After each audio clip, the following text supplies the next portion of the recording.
Good morning, students. Good morning to all.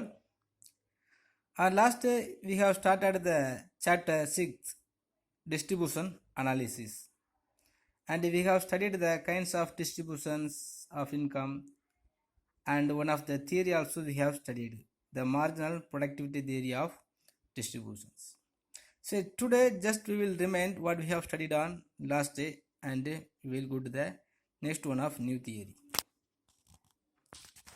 So yesterday we have studied the meaning of distribution analysis. So distributions mean first we have to know for whom we have to distribute and what we have to distribute.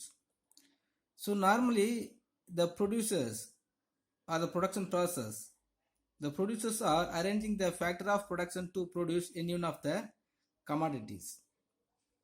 So when they are going to arranging the factor of productions to the production process, he has to distribute, he has to provide some of the remunerations for their factor of productions. So the distributions means the divisions of income among the four factor of productions in terms of rent to the landlords, wage to the laborers, and interest to the capital, and profit to the entrepreneurs. So already we have studied, so the four factor of productions are there. Without these four factor of productions we can't produce anything. So therefore when we are arranging the factor of production, these four factor of production must be get the remunerations in any of the forms, so that the land also will get their remunerations in the form of rent, and the laborer will get their remuneration in the form of wages, and the capital also will be getting some of the interest, because if you are in this, when we are considering the capital, so many of the producers will be unable to having the or gathering the money from loan, so he has to borrowing the money from any of the financial organizations. When they are borrowing the money, they have to repay the money to the financial organizations with along with the interest. So the capital will always get their remunerations in the form of interest, and the entrepreneurs are the organizations. After producing any of the commodities, it has to go to the market by the way of commercial organizations or any of the entrepreneurs. So when the entrepreneurs going to undertaking the commercial organizations, these organizations must be getting the profit. So the organizations will get their remunerations in the form of profit. So the distributions, so the division of income among the four factor of productions will going to their remunerations. So next, the kinds of distributions, the personal distributions and the functional distribution. The two types of the distributions are there. Personal distributions mean, so the distribution of national income among the individual peoples. So all the peoples will get the gain or the advantages from the government. Government mean in the national income. Next, the functional distributions. The functional distributions mean the four factor of production. The four factor of productions will get their remunerations for the purpose of production process. For the function of production, the factor of production will get their remunerations. So the two types of distributions are there. And we have studied the one of the theory. So marginal productivity theory.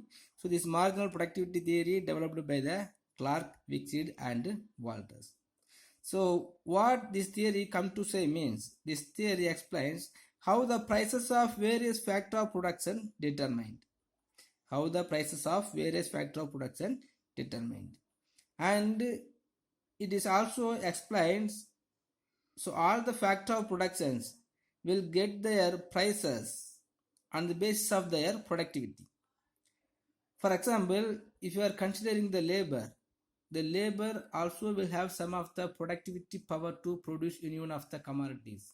If the labor doesn't have the sufficient level of the productivity to produce any one of the commodities, the producers will never arrange the labor. So for the purpose of having the productivity power only, so the producers will be arranging the labor to production process. So if how the productivity power, hold or having by the labor. So equal to the productivity of labor only, their price will be determined. And after that we have studied some of the concept. So the marginal product, marginal physical product, and the value of marginal product, and the marginal revenue product. So marginal product mean the marginal product of a factor of production, means the addition made to the total product by employment of additional unit of these factors. For the production process, the producers will be arranging some unit of labor, and the some unit of labor also will produce some unit of commodities. So after that, at last, if you are additionally adding one more unit of labor, he also will produce one more unit of commodities. So on the last unit of labor are producing some unit of commodities there, no?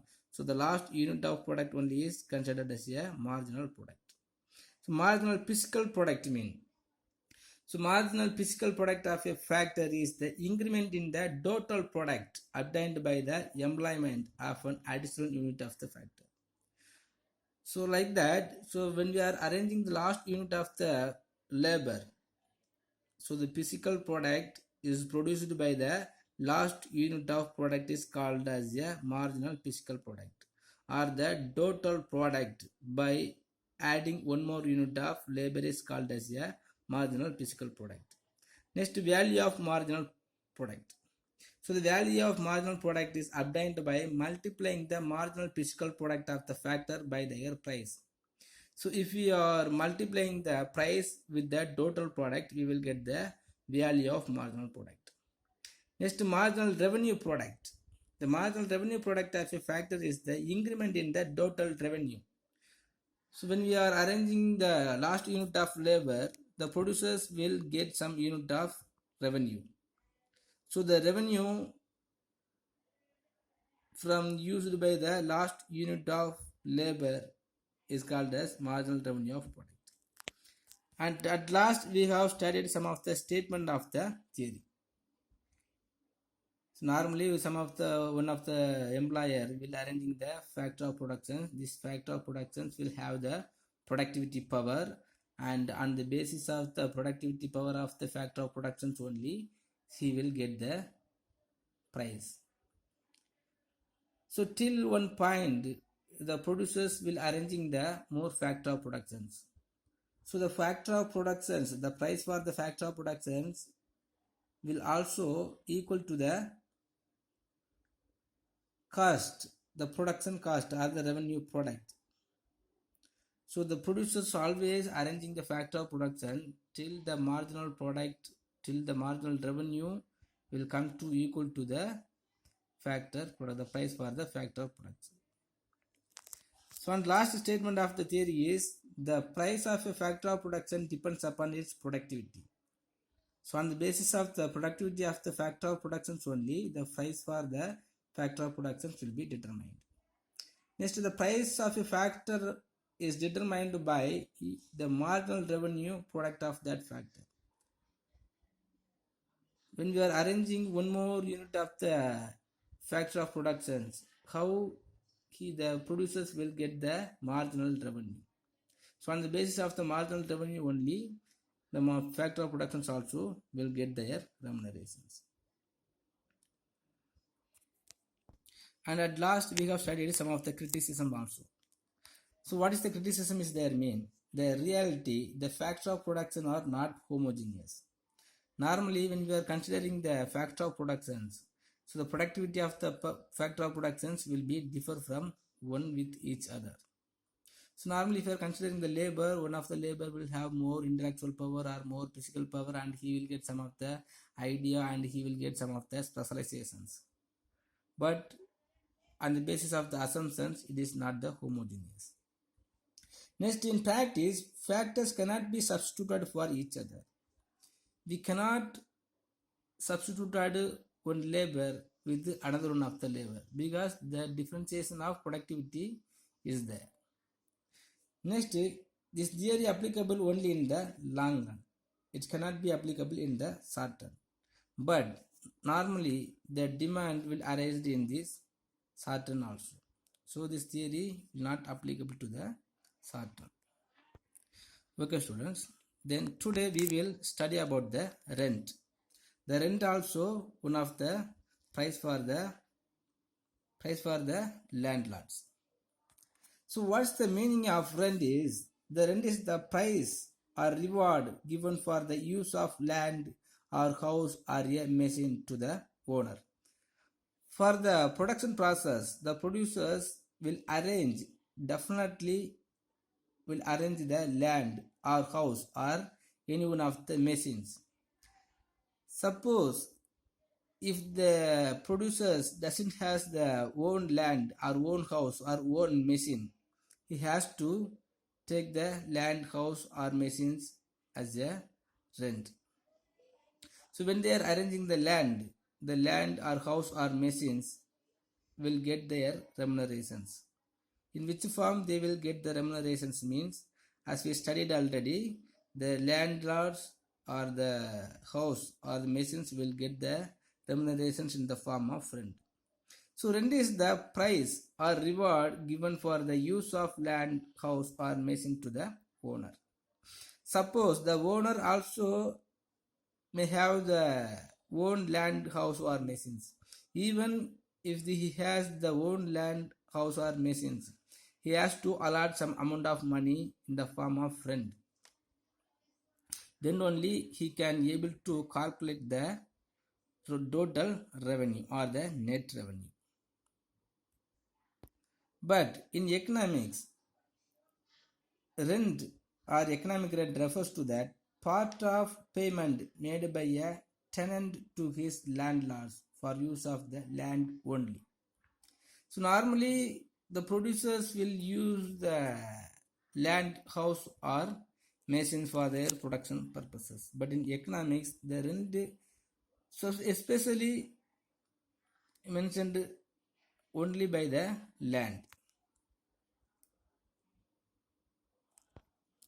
For producing any of the commodities, if we are using the land only will have the remunerations in the form of rent. So when we are studying about the rent, some of the theories also is there. So the classical theory of rent is called Ricardian theory of rent. The David Ricardo explained the theory of rent. So the Ricardo also is considered as a classical economist. So the classical theory of rent also is called as a Ricardian theory. So according to the Ricardian, rent is that portion of the produce of the earth which is paid to the landlord for the use of the original land and indestructible powers of the soil. So normally the soil will have the original and indestructible powers, because we can use the soil or the different type of the soils are there. So the powers of soil will be indestructible. So when we are using the land for the production process, he must get some of the portions from our income for using the earth.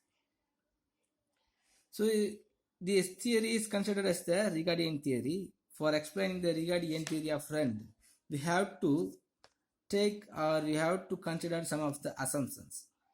So what are the assumptions are there mean? First one is land differs in fertility.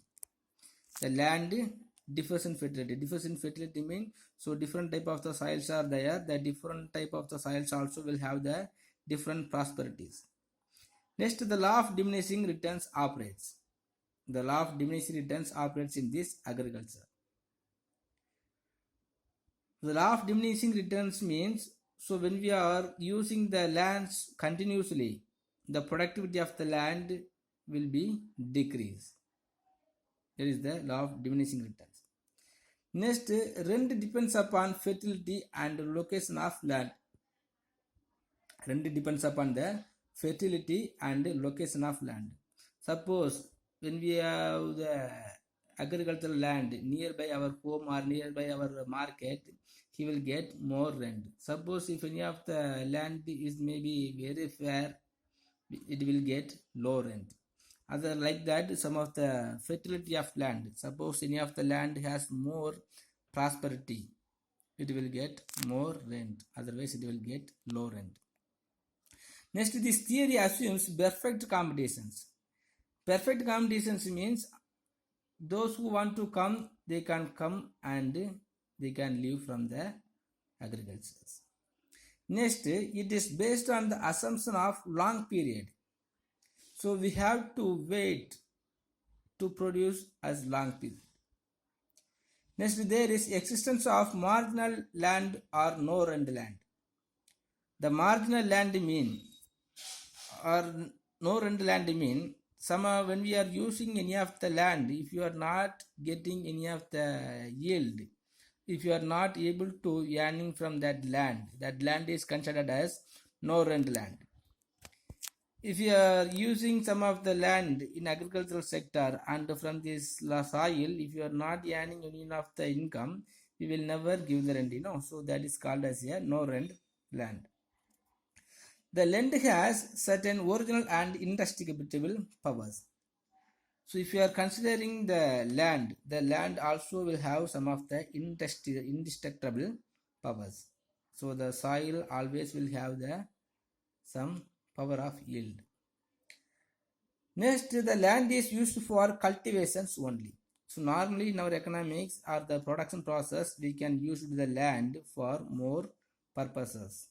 So we can build any of the construct to using to the industrial sectors. So but here the land is used for the cultivations only. Next, most fertile land are cultivated first. Suppose if there is different type of the soils or lands are there mean normally we will use the most fertile land only at first. So we have to consider these 8 assumptions. After consider these 8 assumptions only, we can explaining this theory. First, we will assume that some of the peoples go to a newly discovered island. So by telling one of the imaginary story, only we can explain this theory. So according to this, some peoples go to a newly discovered island and they settle down there. So there are three grades of land, namely A and B and C. Okay, we are going to some new discovered land, and some of the peoples are going to new discovered land, and there is 3 types of lands are there: A, B, and C. The island, the A being most fertility land, A being as a most fertility land, and B is also less fertility land, and C is the least fertility land. So since the land is abundant and idle, there is no need to pay rent long as the best land are freely available.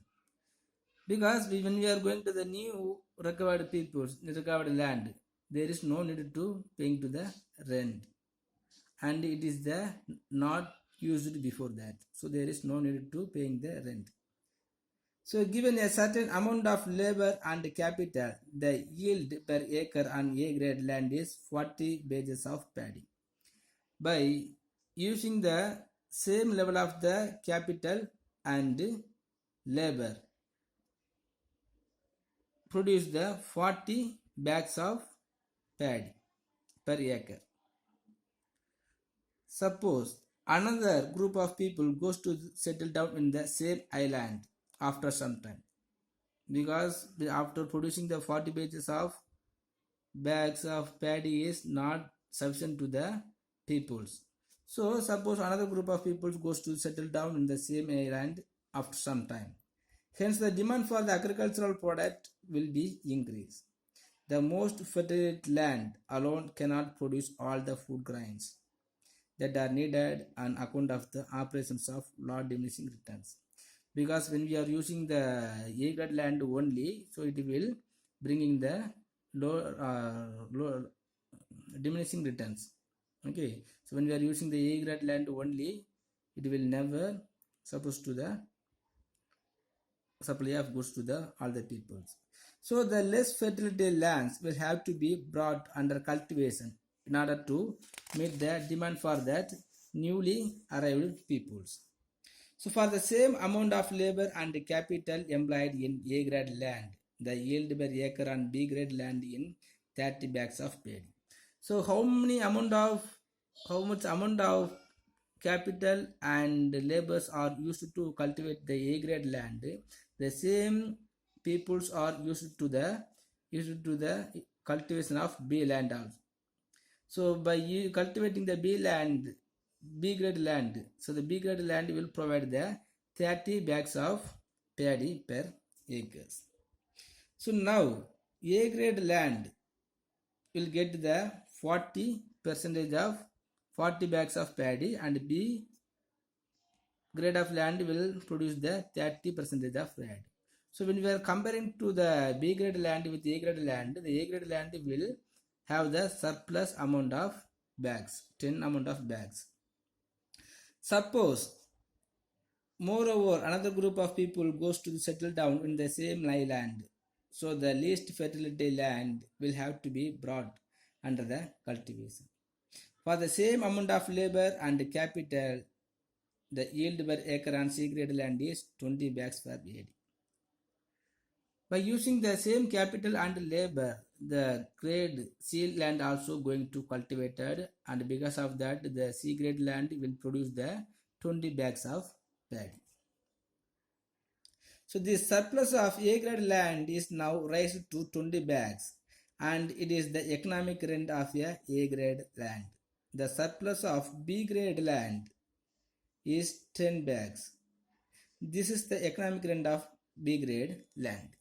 So if you are considering the land for the A grade and B grade and C grade land mean, so A grade land will have the 20 bags. Okay, because on the basis of the fertility and the land only, the rent will be going to consider. So now A grade land will have the 20 bags in surplus. So like that, comparing to the B grade land with the C grade land, so it has also surplus 10% 10 bag paddy will have the surplus.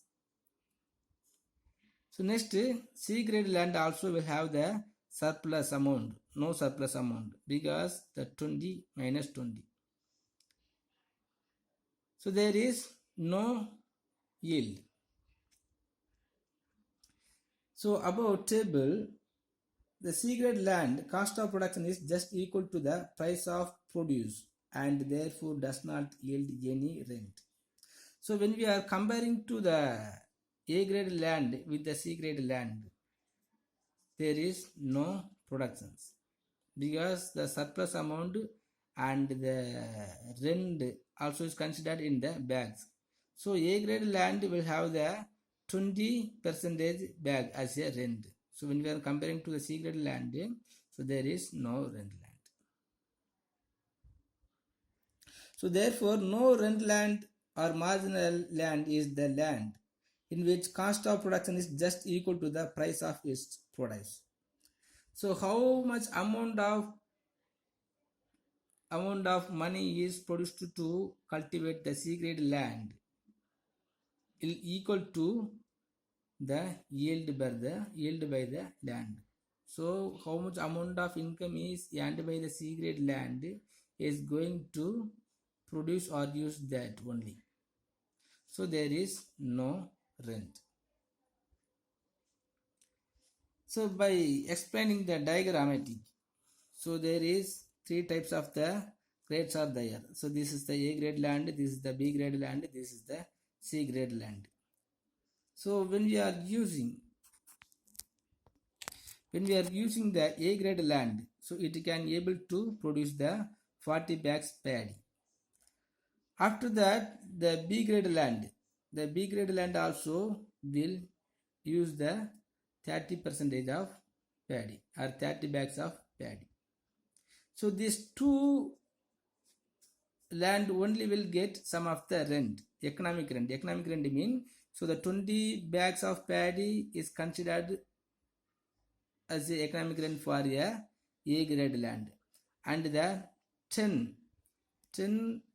bags of paddy is considered as a economic rent for a B grade land. And here the no rent land, because this C grade land is not yield, so the yielded bags of paddy is went to the production process only, so this C grade land will never get any of the rent. So in this theory we have to consider some of the criticisms. What are the criticisms are there? Mean the order of cultivation from the most fertility to least fertility land is historically wrong, because normally we will never know about which land is fertility land. But this theory assumes first the peoples are going to use the fertility land, but after cultivating any of the land only, we will come to know which land is the fertility land. Next, this theory assumes that rent does not enter into the price, but in reality, rent enter into the price only. So normally, so the bags of paddy will never assumed, never considered as a rent. So it will always enter into the price. Now all the peoples are getting their rent in the form of money only. Okay, students, if you have any doubt in this regarding the theory of rent, just ask me, and just take the same theory as your study portion. Please study in your home, and if you are getting any doubt, please ask me. It is the very easiest theory. When you are studying yourself itself, you can understand. Okay, thank you.